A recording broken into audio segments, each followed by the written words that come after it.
The new DPS hero Freya is exactly what Overwatch needed. Am I just saying that because she's a pretty redhead with freckles that could kick my ass? What? No? Why would you even... Top tier aesthetics aside, I think Freya is just what the damage role has been missing. Being the most bloated part of the roster, you'd think all needs for damage characters have been met.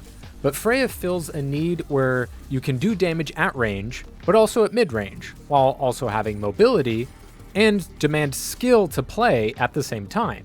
Someone fun. The Goldilocks zone. You know, not a mostly stationary character, and not someone who needs to be close to be effective. A character who's quite the simple, straightforward kit for an Overwatch 2 edition, but also has her own little gimmick with her passive to gain more ult charge after getting 3 final blows. She can fly, but is not really a flyer.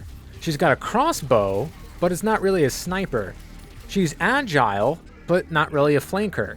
She can be any of these things for a moment, or none of them at all, and just do her own thing. On the onset of looking at her kit and testing her out in the firing range, I thought she looked absolutely cracked.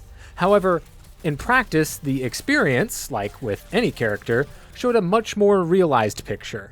And the time that we had to test her in, quick play, she actually seems to be more on the weaker side of the damage roll. She takes skill, no way around it. A projectile character with small projectiles that could easily get overwhelmed. Her ultimate, I figured, would be on the weaker side since you have an additional way of gaining ult charge with her passive, but it felt even weaker than I imagined. And that's fine, you just have to get good. If you don't hit someone directly, then it's even more useless than a whiffed pulse bomb. But it can totally pop off. And that's kind of the story with her whole kit. She's most similar, I'd say, to Sojourn in that respect. She's just has some okay damage at multiple ranges, and then has short windows where she can absolutely take over a whole fight and then retreat. The key, of course, is hitting your shots, and most specifically, your secondary fire take aim shots. A headshot with that and a couple of primaries, you got yourself a dead squishy most of the time. But easier said than done. While you do have mobility as Freya, she loses most duels at close range where her secondary fire can be harder to land on your mobile targets. And when she gets good burst damage with take aim, it's delayed damage and can easily be healed before the explosion poses any problem to the target. For that reason, she's quite weak against any character that's pocketed, but does a pretty above average job at taking out the pocket-ers like Mercy or Lifeweaver. Their vertical escapes grant them as much safety to a character that can launch themselves upward into the air, making her not a bad option against actual flying DPS options as well. She does have the same weakness in the air as they do though, easy pickings for a Soldier 76 and possibly one of D.Va's easiest dive targets in the entire game. And while she can do some good damage at range, as she doesn't have fall-off damage, she does lose to actual long-distance damage dealers while at longer distances like Ashe or Hanzo in my experience pretty easily. However, she's not as vulnerable as they are at short range, with the caveat being that Freya doesn't have a big burst with the headshot that she has as much as they do with theirs. How she deals with tanks varies, but against non-shielders, she can shine quite bright. Her ability to hit multiple charge shots in quick succession will leave the enemy tank more vulnerable than they think, taking a bunch of damage after 3 or 4 explosive arrows detonate. Freya's ability to be a threat at mid-range and dash in the sky make her a more versatile pick map-wise than some other DPS. Whether she'll be successful or not is much more up to her matchups than the actual map. Freya benefits greatly from a Mercy damage boost, more so than Hanzo, Cassidy, or Widow, but less so than Ashe or Soldier do, in my opinion, at least right now where she is in her kit. Another thing I couldn't help but notice in my testing is that not many people were picking her. I never had trouble locking her in at the start of a game, and the enemy team usually didn't even have their own Freya to mirror. Odd for a limited time availability, but it might have just been happenstance on my part. If she's not a popular pick though, then it might be easier to surprise folks at the very least when they aren't used to her matchup, especially if you're good. Her overall performance won't be properly measured though until we can use her in Season 16's competitive mode, but I thought she was pretty good. Again, I think she was released on the weak side of things, but that doesn't mean she's bad, just not too strong. Nothing felt cheap with her, or against her. Everything in her kit takes skill and good decision making. She doesn't do nearly as much damage as many others on the roster. She isn't annoying. She doesn't do anything for free. She can't one-shot or even two-shot most targets without a pocket in a lot of cases.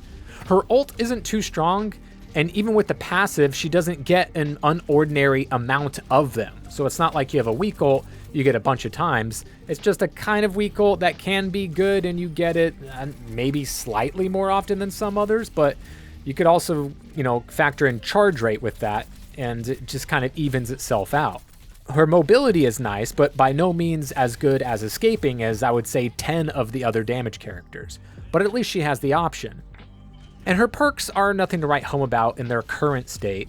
Frostbolts make the targets 20% slower for 2 seconds after getting hit 3 times with her primary, which is nice and helpful, especially once you hit the 3 primary shots, make them slow enough to hit the take aim shots, but it's definitely nothing crazy. It's not one of the stronger first perks. Her other minor perk is revealing critical health targets, which is borderline useless and not something you'll ever want to pick. Both major perks, though, do have their merits. Updraft granting another use of Quick Dash to give you access to more take aim shots in quick succession, or gaining 4 primary ammo when you have a direct hit with your take aim, giving you a possible infinite ammo loop if you hit all your shots, which personally I feel is much, much better. I'll take the higher uptime of not having to reload as much than possibly getting another explosive bolt off quickly, but you might disagree, and that's fine. In some cases it will be better, but in my opinion it's not going to be as much consistent value as just generating ammo. But then again, it's nothing for free. You have to hit your take aim shots in order to gain that ammo from your secondary perk, which you aren't going to have the vast majority of the game. I don't anticipate any buffs or nerfs coming up to Freja before launch, but if I could pick one, it would be a very simple one, and it would be a buff. Don't have her take damage from her own explosions. There's already precedent for it in the damage roster, and it really does hurt her ability to fight up close. Especially if you're going up, a Sombra comes to flank you, you hit enough shots on her to be weak, and then you hit the take aim shot, but she's right up next to you, and you die before you can get that one other shot that you need, or she teleports away before it can explode, or you just both die. I've found myself getting killed by Amon explosive bolts like 3 times in 20 games, which doesn't sound like a lot, but that's more than any other character I could say that for. It's just, she's already vulnerable close up, and this just adds another element to that vulnerability that I don't think is super duper necessary. Overall, she's a fun damage character that has some good versatility and allows us to play in a way that's different from the rest of the roster. And at the end of the day, that's what you want from a new character, to have their own identity. And ideally, not ruin the game while they're at it. But I think she's a far cry from the latter. She has strengths, but nothing too crazy that I think stands out as having the best of anything in her field. Her primary, her secondary, her perks, her ultimate, her passive, nothing really stands out as one of the best in that specific category for the damage roster. She doesn't have any strengths that I think are too crazy, but she doesn't need to have that. She just has to do damage and help the team win. And that's what I plan on doing with Freja, as well as, enjoying her fan art and fun headcanons and memes developed by the fandom. Who's she gonna kiss? That's pretty important stuff. What skins will she get in the future? Which, obviously will also look very, very good. But I feel like she does fill that little bit of role. She can do good damage at a distance, but does not step on the toes of Hanzo, Ashe, or Widowmaker from that damage roll. They're much better at range. Soldier might also be even better at range. She has the burst damage potential, but it's delayed burst damage, so it's not going to feel cheap. It's not going to feel annoying. It's going to feel earned. Like, they hit their shots, good on them, right? Again, she's more versatile on a lot of maps, which I really, really like. There was just some maps where it's like, man, I feel like I'm picking Ashe a lot here. Or, you know, I want to flank, but if they're playing Torbjorn and Sombra, then, you know, like Cassidy, for instance, is in a terrible spot right now. Might always be in a terrible spot, and he's sort of, you know, the mid-range guy.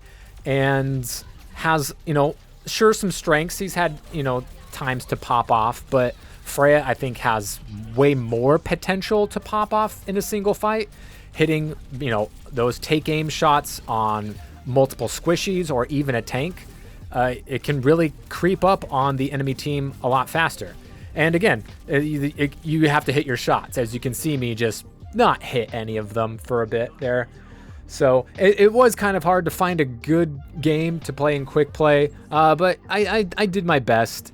It's just, quick play is a really rough game mode. I don't know if you guys have ever played it. You probably have, because you have to at some point. But, you know, everybody's leaving, nobody's trying, and it's hard to always gauge how anything is that's new in the game in quick play, because people just play differently. People don't care in quick play. People don't try. People do weird things. But, you know, you can see some things that might be strong or weak, and helping out my support take on 2 other supports as we, I mean, I would like to think I contributed to this fight. Maybe the Moira would have been fine on her own, but hey, we secure the 2 kills and things are great. You have to get the final blow, which are the 3 little diamonds in the middle of the screen, the 2 things above it being her dash charges. So you do get 2 dashes, and after each dash, you gain a new take aim explosive bolt. Otherwise, you have to wait for the cooldown of like 3 seconds. So you get a pretty consistent pattern of 4 primaries, and then you can fire in a bolt, and then 4 primaries, you can fire another bolt. So once you get that secondary perk, and as long as you can hit that bolt most of the time, you will find yourself go a long time without ever needing to reload. And that might sound super strong to other characters, but to Freya, not really, because when her primary has 12 shots, but they're not too strong when it comes to, you know, comparing it to the rest of the cast. Like, they don't do as much as a Hanzo, but you can fire them faster, so it's going to be better at close range than some other characters. She's not going to be as vulnerable in some situations as others might be. But again, nothing too strong, nothing too crazy. I don't think she's going to start off, you know, with a really good win percentage or picked a whole lot. Even if she gets some buffs, I don't know what they would do. I don't think they would go with my suggestion of making her explosions not hurt herself.